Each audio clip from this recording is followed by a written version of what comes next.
Il a dit non mais en même temps, c'était beaucoup plus rentable d'aller chercher du migrant que de vendre de la drogue. Comme vous le savez très probablement, l'Union européenne alloue chaque année des milliards d'euros pour gérer la crise migratoire, répartis dans divers fonds, dont l'un d'entre eux se nomme par exemple le fonds Asile, Migration et Intégration. Pour vous donner un ordre d'idée de la taille de ces fonds-là, on parle quand même pour ce fonds-là, sur la période 2021-2027, le budget de l'AMIF en anglais, on est là sur un peu moins de 10 milliards. On est sur un peu moins de 10 milliards, 9,88. Ah, mais ils payent pas les douaniers, ils payent pas les aéroports. Ah non, c'est pas Frontex, c'est pas tout ça. C'est des frontières, hein. C'est vraiment juste pour aider les migrants à s'intégrer. C'est juste la gestion des migrants, leur arrivée, c'est ça. Et on parle depuis 2021, c'était plus haut, je pense, avant, quand il y a eu la crise de 2015. Pour faire un raccourci très simple, hein, c'est 10 milliards de l'argent du contribuable européen pour inciter des migrants à venir en Union européenne. C'est à peu près ça. Et encore mieux, pour financer les mafias européennes. Parce que c'est ça qu'ils ont réussi à faire. Faut savoir que nos très bons, nos très chers bureaucrates et socialistes avec la main sur le cœur, etc., ont eu une merveilleuse idée. Ils ont, pour inciter à la bonne gestion de la part des ONG, etc., ils ont fait littéralement des migrants de la marchandise humaine. Ce qu'ils ont fait, c'est qu'ils ont dit, bah écoutez, pour chaque migrant que vous avez à votre disposition, que vous gérez, que vous allez nourrir, loger, etc., on vous donnera entre 30 et 35 euros par jour.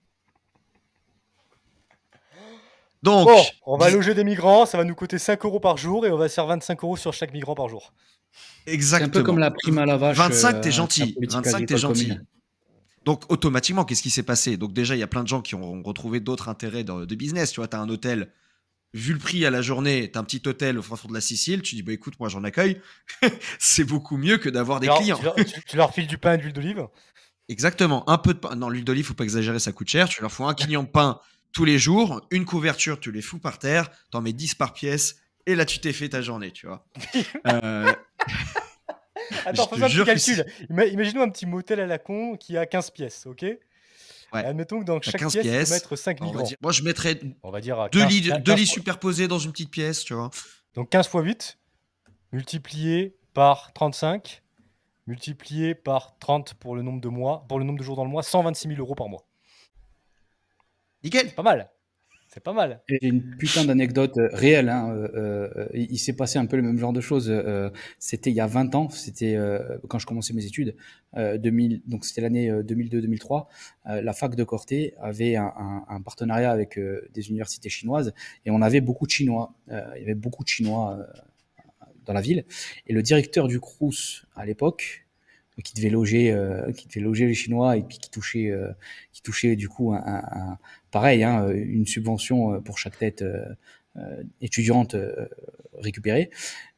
Il a entassé dans une cave un truc genre soixantaine d'étudiants chinois en fait. Hein. Et eux, les pauvres, ils pensaient que c'était normal. Hein. Et ils étaient entassés dans une cave. Ça, c'est une histoire qui a fait du... Alors, le mec, ça a été le gros magouilleur.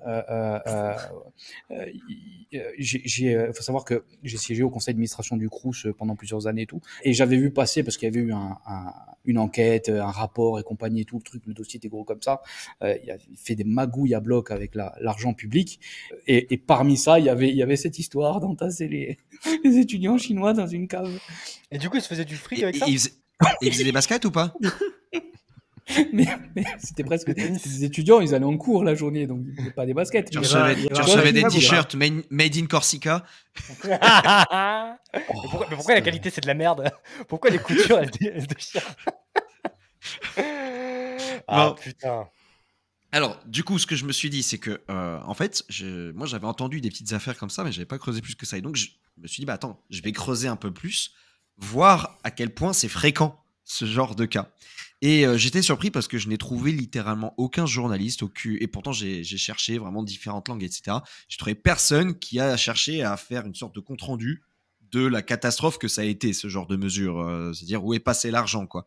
Par contre, j'ai des cas comme ça, un peu isolés, dont je vais vous donner des exemples, et rien que ça, on atteint déjà de belles sommes.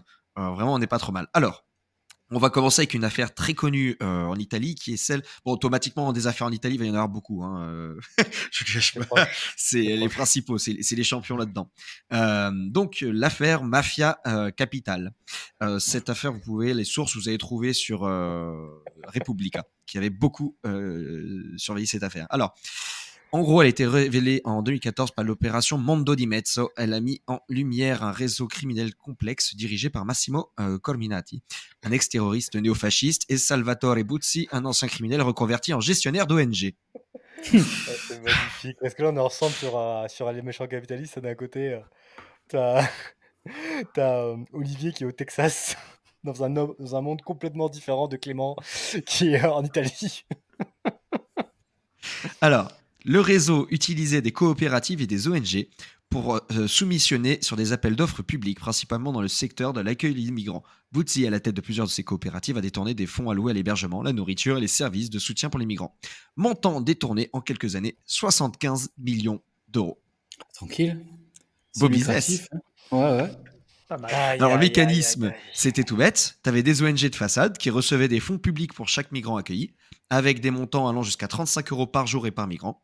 Les mafieux falsifiaient les rapports pour en plus gonfler le nombre de migrants pris en charge, faut pas abuser non plus, et tout en réduisant les dépenses réelles sur leur bien-être. Donc, grosso modo, ils mangeaient pas, ils étaient dans une cave comme ça se fait encore. Putain. Voilà. Et les fonds ensuite excédentaires étaient redistribués au sein d'un réseau criminel avec un réseau de plein d'entreprises qui étaient possédées par la mafia. Plein de pizzerias qui fabriquent pas de pizza. Exactement. Donc, alors, les gars ont été chopés. Ils ont eu 20 ans de prison et 19 ans de prison en 2017. Et le cher Massimo nous a sorti une superbe phrase pépite. Il a dit, non, mais en même temps, c'était beaucoup plus rentable d'aller chercher du migrant que de vendre de la drogue. C'est exceptionnel. Il faut en faire un réel de cette histoire-là. Ouais, c'est clair. Voilà. Donc, c'est cette affaire à Rome. Mais il y en a plein d'autres. Donc, je vais pas toutes vous les faire, mais tu as l'Andrangheta, donc pareil, qui a fait un système avec plein d'ONG fictives en 2018. Donc, ça a été une enquête qui a révélé ça en 2018. Et ils avaient récupéré, dans leur cas, 30 millions d'euros. Et il faut savoir que même eux, ils étaient carrément en lien avec les passeurs pour aider à en faire passer un peu plus, parce que ça allait pas assez vite. Voilà, donc il n'y a pas seulement des ONG, ces histoires comme ça avec les SOS Méditerranée. Non, t'as carrément la mafia, ils appellent directement de l'autre côté en mode ouais, bon, ils nous en envoient un peu plus. Parce que moi, j'ai les 35 balles de l'Union Européenne qui tombent tous les jours, il me les faut rapidement. Il y a un point qu'on doit relever là qui est quand même exceptionnel. C'est que le Massimo, je sais pas quoi là, Massimo Dutti, il était néofasciste et il fait rentrer plein d'Africains en Italie et en Europe, quoi. Pour le fric. Comme quoi, l'argent. Aïe. Alors après, tu as la troisième grosse affaire qu'il y a eu en Italie, qui est celle en Sicile, c'était celle-là, moi, dont j'avais entendu parler, c'est un préfet qui avait relevé ça en 2019. Donc là, on parle de 20 millions d'euros. Donc toujours la même affaire. Ensuite, on a une autre affaire à peu près 2020. Donc ça, vous voyez, ça continue, mais les sommes sont moins grosses, quoi. Mais on est sur du 15 millions d'euros cette fois-ci par la Camorra. Donc pareil, qui utilise des fonds européens pour se financer via des ONG fictives. Là, il y a dans le chat, il y a Cornoaolis qui nous dit le fric dépasse les valeurs, l'argent reste la meilleure des convictions, Moumeil 57. Mais la réalité, c'est que moi, je suis convaincu que Nico, Olivier, pour des dizaines de millions d'euros ou des milliards d'euros, ils ne feraient pas des choses qui vont contre leurs convictions.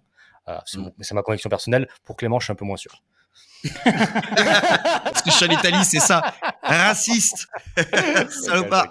Évidemment. Non, mais alors, du coup, vous voyez que rien que là, sur 5 années, en Italie, la mafia s'est faite 140 millions d'euros payés directement par l'Union européenne. Grâce aux migrants. C'est beau. Tu peux répéter le chiffre, mec ? Ça m'a sonné. 140 millions d'euros. Et ça, c'est ce qu'ils ont. C'est ce qui a été estimé dans les procès. Donc, oui, il y a ce qu'on ne sait pas. Il reste encore ce qu'on ne sait pas. Ouais, voilà. On ne sait pas, tu vois, s'il y a des trucs qui sont passés, on ne sait pas trop. Ça pourrait être très bien multiplié par 10. Et on parle que de la mafia, tu vois. Tous les gars du type, les gars du Crous qui ont fait ça, c'est pas compté dans les chiffres. D'accord ? Espèce de gitan italien qui a accueilli 4-5 migrants chez lui dans son jardin. C'est ça. Qui avait ses migrants de compagnie qui lui rapportaient du fric, tu vois. Ceux-là, on les compte pas. Vous voyez les sommes, déjà, c'est astronomique. Vraiment, donc là, on parle que de l'Italie sur ceux qui se sont fait choper. Ensuite, en fait, il y a Carnao Alice qui nous dit imaginez 2 minutes l'opulence dans laquelle on pourrait vivre si ces mafias disparaissaient. Mec, la réalité, c'est l'opulence dans laquelle on pourrait vivre si l'État arrêtait de nous extorquer. Parce que ça, c'est possible qu'à travers l'extorsion d'État, les gars. Toute cette corruption de masse, c'est possible qu'à travers l'État. C'est un argument de communiste, ça. C'est comme si tu disais Apple, ils ont sorti 140 millions de bénéfices l'année dernière. Dans quelle opulence on vivrait si Apple n'existait pas? Ta gueule, t'aurais pas d'iPhone pour en parler, en fait. Donc, tes 140 millions, normalement, ils devraient juste rester dans ta poche. C'est tout. Ils auraient pas dû être récupérés par l'État pour faire quelque chose après. C'est foireux. Est-ce que oui, après peut-être que Cornwallis s'est mal exprimé et qu'il pensait différemment. Soyez pas aussi hardcore avec lui. Ta gueule. Ah non. Alors quand je disais attention. Quand je disais ta gueule, je parlais pas pour Cornwallis. Je parlais pour l'exemple d'Olivier qui disait c'est comme les gars qui disent Apple machin 140 millions. C'est les gauchistes qui tweetent ce genre de truc avec leur iPhone, tu vois, typiquement. Ouais. C'est dans le guise quand tu dis arrêtez de l'insulter et aussi de le traiter de communiste. Bah oui. D'ailleurs, il y a un commentaire intéressant aussi de Victor qui dit il faisait peut-être travailler les migrants en black aussi. C'est même pas peut-être, c'est certain. Il y a eu des affaires aussi là-dedans. Alors, il y a même d'ailleurs. Ah non, faut que je vous la raconte. Celle-là, je dévie un petit peu, mais elle est exceptionnelle. Il existe en Italie un seul député noir qui est type de mouvement 5 étoiles. C'est genre LFI italien. Il n'existe qu'un seul. Étonnant. Le gars s'est pris une affaire dans la gueule parce qu'en fait, il avait des. Oui. Il avait des migrants qui bossaient pour lui, pour sa femme, et qui payaient pas, qui étaient dans des conditions de merde. Et lui, il était venu, il s'était fait connaître en Italie en venant avec des bottes de paysans en mode pour marquer le. Comment dire, tu sais, t'as des scandales en Italie d'agriculteurs, de paysans qui utilisent justement les migrants qui arrivent et qui s'en servent comme esclaves.